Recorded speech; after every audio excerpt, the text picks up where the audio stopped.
বন্ধুরা, তোমাদের প্রিয় ইউটিউব চ্যানেল ডাব্লিউবি প্লাস পয়েন্টে তোমাদের সকলকে জানাই স্বাগত। প্রতিদিনের মতো আজকেও আমরা ডাব্লিউবি পিএসসি ক্লার্কশিপ পরীক্ষায় আসার মতো সম্ভাব্য প্রশ্ন এবং তার সাথে সাথে বিভিন্ন পরীক্ষার প্রিভিয়াস ইয়ারের প্রশ্ন নিয়ে আলোচনা করব।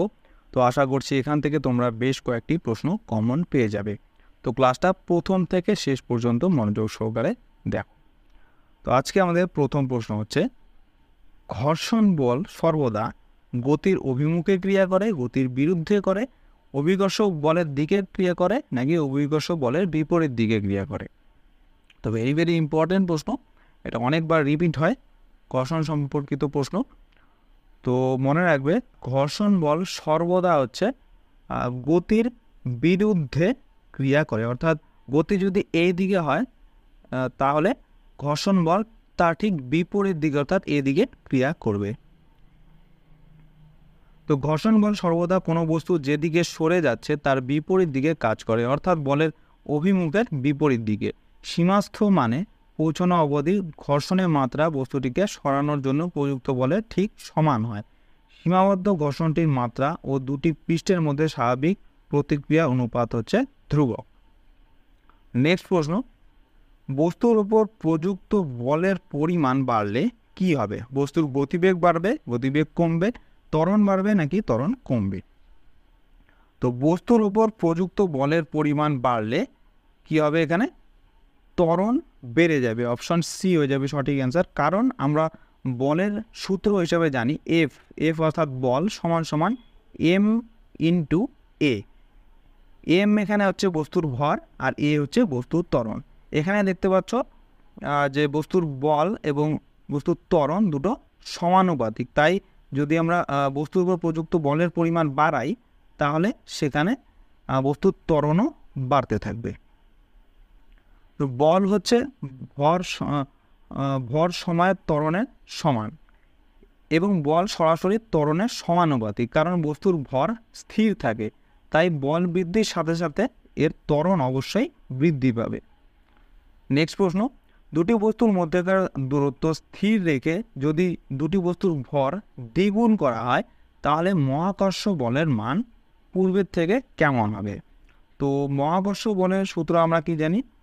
এফ সমান সমান সমান সমান এখানে জি হচ্ছে একটা ধ্রুবক থাকে, আর একটা বস্তুর ভর m1 আর একটা বস্তুর ভর m2 by R square. R m1 m2 হচ্ছে দুটো বস্তুর ভর, আর আর হচ্ছে এটা দুটি বস্তুর মধ্যেকার দূরত্ব। এই যেখানে দুটো বস্তু রয়েছে, এই যে দূরত্বটা এটা হচ্ছে আর। এখানে কি বলা হয়েছে? দুটি বস্তুর মধ্যেকার দূরত্ব স্থির রাখতে হবে, অর্থাৎ আর স্থির, আর তার ধ্রুবক।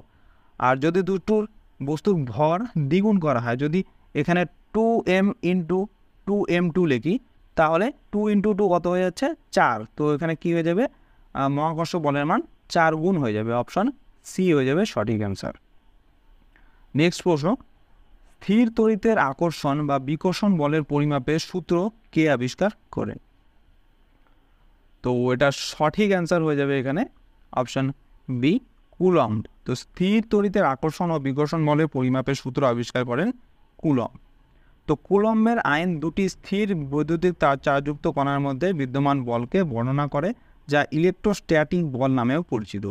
1885 সালে চার্লস অগাস্টিন ডি কুলম্ব, একজন ফরাসি পদার্থবিজ্ঞানী, দুটি বৈদ্যুতিক চার্জযুক্ত দেহের মধ্যে বিকর্ষণকারী বা আকর্ষণীয় বলের সমীকরণ প্রকাশ করেন, যা সাধারণত কুলম্বের সূত্র নামে পরিচিত। পরের প্রশ্ন, একটি কার্বন গঠিত কৃত্রিম পলিমারের নাম করো। ভেরি ভেরি ইম্পর্টেন্ট প্রশ্ন, এটা আমরা রোজই ব্যবহার করি এবং অনেকবার রিপিট হয় এই প্রশ্নটা, তো ভালো করে মনে রাখবে। তো একটি কার্বন গঠিত কৃত্রিম পলিমার হচ্ছে পলিথিন, অপশন এ। নেক্সট প্রশ্ন, এল তরঙ্গ হলো একটি কি ধরনের তরঙ্গ? অর্থাৎ এল তরঙ্গ হচ্ছে এটা একটা ভূমিকম্পের তরঙ্গ। তো এল তরঙ্গ মনে রাখবে এটা এক প্রকারের তির্যক তরঙ্গ, অপশন ডি। তো সারফেস ওয়েভ, যা পৃথিবীর পৃষ্ঠতল বরাবর তির্যক তরঙ্গ আকারে ভ্রমণ করে। নেক্সট প্রশ্ন, পশ্চিমবঙ্গে প্রথম পঞ্চায়েত আইন প্রণীত হয় কবে? ভেরি ভেরি ইম্পর্টেন্ট, ভালো করে মনে রাখবে। তো পশ্চিমবঙ্গে প্রথম পঞ্চায়েত আইন প্রণীত হয় 1956 সালে, অপশন এ হয়ে যাবে সঠিক অ্যান্সার। পরের প্রশ্ন, রামাবলী বইটির লেখক কে? তো রামাবলী বইটির লেখক হচ্ছে বিদ্যালঙ্কার, অপশান এ। নেক্সট প্রশ্ন, পাত সংস্থান তত্ত্বের প্রবক্তা কে? হ্যারি হেস, ওয়েগেনার, ফ্লিন্ট নাকি ডেভিস? তো পাত সংস্থান তত্ত্বের প্রবক্তা হচ্ছে ওয়েগেনার, অপশান বি। তো সর্বপ্রথম 1912 খ্রিস্টাব্দে জার্মান আবহবিদ আলফ্রেড ওয়েগেনার প্রকাশ করেন মুহি সঞ্চালন তত্ত্ব বা কন্টিনেন্টাল ড্রিফট থিওরি, যার থেকেই এই ধারণাটির জন্ম হয়। ভেরি ভেরি ইম্পর্টেন্ট, ভালো করে মনে রাখবে যে কন্টিনেন্টাল ড্রিফট থিওরি বা মুহি সঞ্চালন তত্ত্বকে আবিষ্কার করেন আলফ্রেড ওয়েগেনার। নেক্সট প্রশ্ন, সিকাম হচ্ছে কিসের অংশ? যকৃতের, বৃহদন্তের, ক্ষুদ্রান্তের নাকি সবগুলির? তো মনে রাখবে সিকাম হচ্ছে বৃহদন্ত্রের একটি অংশ। তো সিকাম হলো পেরিটোনিয়ামের মধ্যে একটি থলি যা বৃহৎ অন্ত্রের শুরু বলে মনে করা হয়। এটি সাধারণত শরীরের ডান দিকে অবস্থিত। পরের প্রশ্ন, ইকুয়েডরের রাজধানীর নাম কি?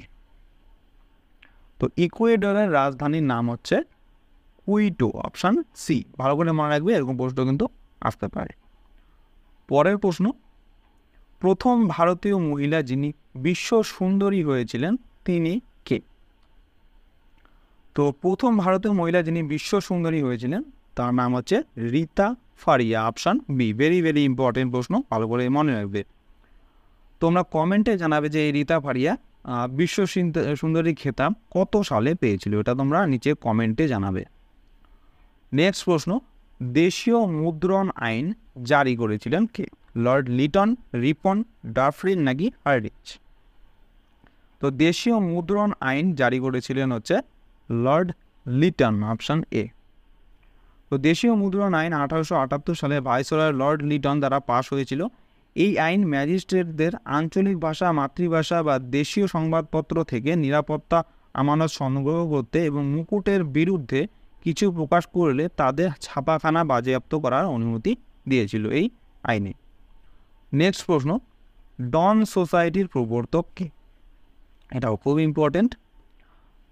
তো ডন সোসাইটির প্রবর্তক হচ্ছে সতীশচন্দ্র মুখোপাধ্যায়। তো ডন সোসাইটি জাতীয় শিক্ষানীতির প্রস্তাবক সতীশচন্দ্র মুখোপাধ্যায় কর্তৃক 1902 সালে কলকাতায় প্রতিষ্ঠিত হয়। নেক্সট প্রশ্ন, অক্সিজোম কোথায় পাওয়া যায়? মাইটোকন্ড্রিয়া, রাইবোজোম, নিউক্লিয়াস নাকি লাইসোজোমে? তো সঠিক অ্যান্সার হয়ে যাবে অপশান এ, মাইটোকন্ড্রিয়াতে। তো অক্সিজোম পাওয়া যায় মাইটোকন্ড্রিয়াতে। তো অক্সিজোম কোষের মাইটোকন্ড্রিয়াতে থাকে। মাইটোকন্ড্রিয়া 2 স্তর বিশিষ্ট একটি কোষীয় অঙ্গাণু। এর ভেতর, এটা এর হবে, এর ভেতরের স্তরকে ক্রিস্টি বলে, আর ক্রিস্টির গায়ে গোলাকার বস্তু থাকে, এদের অক্সিজোম বলা হয়। পরের প্রশ্ন, মানব উন্নয়ন রিপোর্ট বা হিউম্যান ডেভেলপমেন্ট ইন্ডেক্স এটা কে পেশ করে? তো মানব উন্নয়ন রিপোর্ট প্রকাশ করে হচ্ছে প্রতি বছর UNDP, United Nation Development Programme. তো হিউম্যান ডেভেলপমেন্ট রিপোর্টের একটি বার্ষিক মানব উন্নয়ন সূচক প্রতিবেদন যা জাতিসংঘের উন্নয়ন কর্মসূচির মানব উন্নয়ন প্রতিবেদন অফিস দ্বারা প্রকাশিত হয়। প্রথম এইচডিআর অর্থাৎ হিউম্যান ডেভেলপমেন্ট ইন্ডেক্স বা রিপোর্ট 1990 সালে পাকিস্তানি অর্থনীতিবিদ মাহবুব উল হক এবং ভারতীয় নোবেল বিজয়ী অমর্ত্য সেন দ্বারা চালু হয়েছিল। পরের প্রশ্ন, গহনা তৈরিতে সোনার সাথে কোন ধাতু মিশ্রিত করা হয়? রূপো, দস্তা, তামা নাকি লোহা? তো বিশেষ করে গহনা তৈরিতে, সোনার গহনা তৈরিতে তামা ধাতুটি বেশি ব্যবহৃত হয়। তো 18 ক্যারেট সোনায় 75% সোনা, 25% অন্যান্য ধাতু যেমন তামা, রৌপ্য এবং অন্যান্য সংকর ধাতুর সাথে মিশ্রিত থাকে। পাথর বসানো গহনা এবং অন্যান্য হীরার গহনা তৈরিতে এই জাতীয় স্বর্ণ ব্যবহৃত হয়। পরের প্রশ্ন, 8 ডিগ্রি চ্যানেল কোথায় অবস্থিত? এটা very very important, most repeated প্রশ্ন, অনেকবার পরীক্ষায় আসে। তো মনে রাখবে 8 ডিগ্রি চ্যানেল হচ্ছে এটা আরব সাগরে রয়েছে। আর এই 8 ডিগ্রি চ্যানেল মিনিকয় এবং মালদ্বীপের দ্বীপগুলিকে পৃথক করেছে। এরপরে 9 ডিগ্রি চ্যানেল মিনিকয় দ্বীপকে প্রধান লাক্ষাদ্বীপ দ্বীপ পর্যন্ত থেকে পৃথক করেছে। এরপরে 10 ডিগ্রি চ্যানেল বঙ্গোপসাগরে রয়েছে, সেটা হচ্ছে আন্দামান দ্বীপপুঞ্জ এবং নিকোবর দ্বীপপুঞ্জকে একে অপরের থেকে পৃথক করেছে। এই 3টে চ্যানেল ভালো করে মনে রাখবে, এই 3টে চ্যানেল কিন্তু প্রতিবার পরীক্ষায় আসে, very very important. 8 degree channel, 9 degree channel এবং 10 ডিগ্রি চ্যানেল, এই 3টা ভালো করে মনে রাখবে। নেক্সট প্রশ্ন, ক্যাগ পদটি উল্লেখ আছে সংবিধানের কত নম্বর ধারা? সঠিক অ্যান্সার হয়ে যাবে অপশন বি, 148 নম্বর ধারায় ক্যাগ পদটির উল্লেখ রয়েছে। ক্যাগ কথাটির অর্থ হচ্ছে controller and auditor general of India. ভারতের সংবিধান ভাগ 5-এর অধীনে অনুচ্ছেদ 5-এ ভারতের কন্ট্রোলার অ্যান্ড অডিটর জেনারেলের জন্য একটি স্বাধীন পদের ব্যবস্থা আছে। ভারতের সংবিধান ধারা 148 থেকে 151-এর অধীনে ক্যাগের কথা উল্লেখ করা হয়েছে। পরের প্রশ্ন, আইডিবিআইকে কত সালের পর রিজার্ভ ব্যাংক থেকে পৃথক করা হয়েছিল? তো সঠিক অ্যান্সার হয়ে যাবে এখানে অপশন এ, 2002 সালে 1 অক্টোবরে। নেক্সট প্রশ্ন, ইউটিআই একটি কি? বাণিজ্যিক ব্যাংক, অব্যাংক আর্থিক প্রতিষ্ঠান, চিট ফান্ড নাকি কোনোটিই নয়? তো ইউটিআই হচ্ছে এক প্রকারের অব্যাংক আর্থিক প্রতিষ্ঠান। তো unit trust of India, UTI এর ফুল ফর্ম। তো ইউনিট ট্রাস্ট অফ ইন্ডিয়া একটি বিধিবদ্ধ বেসরকারি খাতের বিনিয়োগ সংস্থা। এটি 1963 সালের unit trust of India act অনুসারে 1 ফেব্রুয়ারি 1964 সালে প্রতিষ্ঠিত হয়েছিল। এই প্রতিষ্ঠানটি স্থাপনের প্রাথমিক উদ্দেশ্য ছিল হচ্ছে উৎপাদনশীল সম্প্রদায়ের সঞ্চয়কে উৎসাহিত করার মাধ্যমে কর্পোরেট বিনিয়োগের চ্যানেল করা। পরের প্রশ্ন, ডক্টর বাবা সাহেব আম্বেদকর আন্তর্জাতিক বিমানবন্দরটি কোথায় অবস্থিত? Very very important. তো বিমানবন্দর সম্পর্কিত প্রশ্ন অনেকবার পরীক্ষায় আসে, তো এটা ভালো করে মনে রাখবে। তো বাবা সাহেব আম্বেদকর আন্তর্জাতিক বিমানবন্দর হচ্ছে নাগপুরে অবস্থিত। তো ডক্টর বাবা সাহেব আম্বেদকর আন্তর্জাতিক বিমানবন্দর হলো একটি আন্তর্জাতিক বিমানবন্দর যা ভারতের মহারাষ্ট্রের নাগপুর শহরে পরিষেবা প্রদান করে। পরের প্রশ্ন, ক্রসিং দ্য লাইন এটা কার আত্মজীবনী? তো সঠিক অ্যান্সার হয়ে যাবে এখানে অপশন বি, লুইস সুয়ারেজের আত্মজীবনী হচ্ছে ক্রসিং দ্য লাইন। পরের প্রশ্ন, পশ্চিম কেন্দ্রীয় রেলের সদর দপ্তর কোথায় অবস্থিত? তো পশ্চিম কেন্দ্রীয় রেলের সদর দপ্তর হচ্ছে জব্বলপুরে অবস্থিত। পরের প্রশ্ন, রবীন্দ্র সেতু কি ধরনের ব্রিজ? বিম ব্রিজ, ট্রাস ব্রিজ, ক্যান্টিলেডার ব্রিজ নাকি আর্ক ব্রিজ? তো এখানে সঠিক অ্যান্সার হয়ে যাবে অপশন সি, এটা ডার হবে না, ভি, এটা ভ হবে, এটা ক্যান্টিলিভার ব্রিজ। তো রবীন্দ্র সেতু হচ্ছে এক ধরনের ক্যান্টিলিভার ব্রিজ। নেক্সট প্রশ্ন, 2011 সালের আদমশুমারি অনুসারে ভারতে নারীর বৃদ্ধির হার কত? সঠিক অ্যান্সার হয়ে যাবে অপশন বি, 18.12%। পরের প্রশ্ন, ভারতীয় বিপ্লববাদের জননী কাকে বলা হয়? এটাও ভেরি ভেরি ইম্পর্টেন্ট, অনেকবার পরীক্ষায় আসে। তো ভারতীয় বিপ্লববাদের জননী বলা হয় মাদাম কামাকে। তো মাদাম কামা ভারতের বিপ্লবীদের জননী হিসাবে পরিচিত। ভিকাজি কামা মাদাম কামা নামেও পরিচিত এবং ভারতীয় স্বাধীনতা আন্দোলনে তার অবদানের কারণে তিনি ভারতীয় বিপ্লবীদের জননী হিসাবে স্বীকৃত। নেক্সট প্রশ্ন, ললিত কলা একাডেমি কবে প্রতিষ্ঠা হয়? তো ললিত কলা একাডেমি প্রতিষ্ঠিত হয়েছিল 1954 সালে। অপশন বি হয়ে যাবে সঠিক অ্যান্সার। তো ললিত কলা একাডেমি বা ন্যাশনাল একাডেমি অফ আর্টস হলো ভারতের জাতীয় চারুকলা একাডেমি। এটি একটি স্বায়ত্তশাসিত সংস্থা যা 1954 সালে ভারত সরকার দ্বারা নয়াদিল্লিতে প্রতিষ্ঠিত হয়েছিল এবং দেশের মধ্যে এবং দেশের বাইরে ভারতীয় শিল্পের বোঝার প্রচার এবং প্রচারের জন্য এটা কাজ করে। নেক্সট প্রশ্ন, বার্ড অফ অ্যাভন কাকে বলা হয়? এটাও অনেকবার পরীক্ষায় আসে, মোস্ট রিপিটেড প্রশ্ন। তো বার্ড অফ অ্যাভন বলা হয় শেক্সপিয়ারকে, অপশন এ। পরের প্রশ্ন, বক্সিং খেলার মাঠকে কি বলে? বক্স, কোর্ট, রিং নাকি ওভাল? তো অ্যান্সার হয়ে যাবে এখানে অপশন সি, রিং। তো বক্সিং খেলার মাঠকে বলা হয় রিং। নেক্সট প্রশ্ন, এ সুইটেবল বয় বইটির লেখককে। এটাও অনেকবার পরীক্ষায় আসে, ভেরি ভেরি ইম্পর্ট্যান্ট এবং খুব বিখ্যাত বই। তো এ সুইটেবল বয় বইটির লেখক হচ্ছে Vikram Seth, option C. Next প্রশ্ন, চৈতন্যদেব জন্মগ্রহণ করেন কবে? তো এখানে সঠিক অ্যান্সার হয়ে যাবে অপশান বি, পঞ্চদশ শতাব্দীতে। পরের প্রশ্ন, তাল মানে কি? তো জিওগ্রাফিতে তোমরা পড়েছো যে হ্রদ রয়েছে সেগুলোকে বলা হয় ভীমতাল, মানে পাহাড়ি এলাকার যেসব হ্রদ থাকে সেখানকার লাস্টে তাল লাগানো হয়। তো এখানে তাল কথাটির অর্থ হচ্ছে হ্রদ, অপশান সি। নেক্সট প্রশ্ন, ভৈরব রাগটি গাওয়া হয় কখন? সন্ধ্যা, বিকাল, দুপুর নাকি ভোরবেলায়? তো ভয়ের সাথে ভোরবেলা, ভ ভ এ দুটো মিলে যাচ্ছে। তো এইভাবে তোমরা মনে রাখতে পারো যে ভৈরব রাগটি হচ্ছে ভোরবেলায় গাওয়া হয়, অপশান ডি হয়ে যাবে সঠিক অ্যান্সার। তো ভোরের রাগ সময় রাজা বলা হয় রাগ ভৈরবকে। এটি ভৈরব রাগের ওপর ভিত্তি করে নির্মিত একটি ভারতীয় ধ্রুপদী রাগ। এটি প্রচলিতভাবে গাওয়া হয় ভোরবেলায়। পরের প্রশ্ন, গ্রেট হিমালয়াস এর আরেক নাম কি? বিপাশা, বহিগিরি, অন্তগিরি নাকি শিবালিক?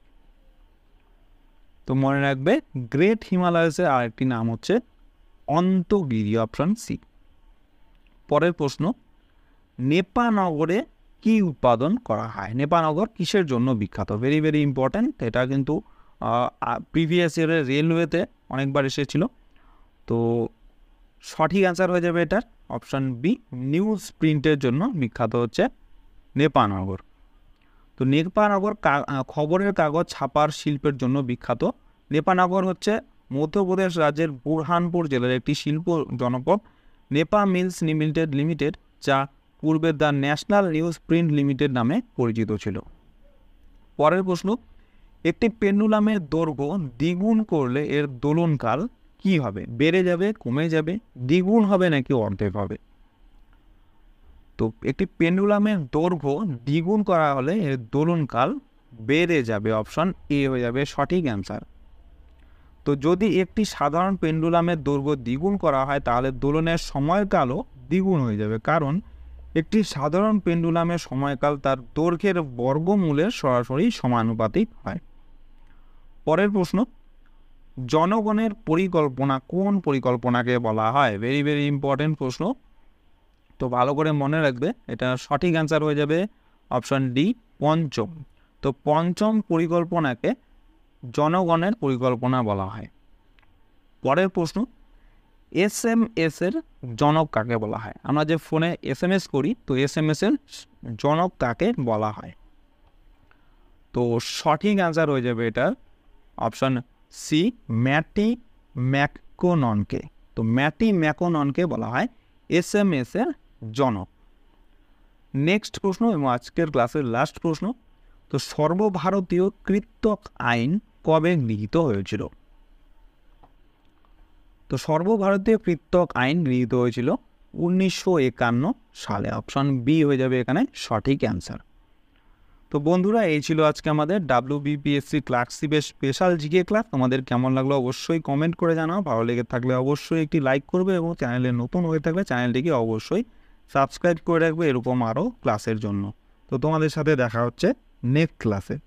ধন্যবাদ।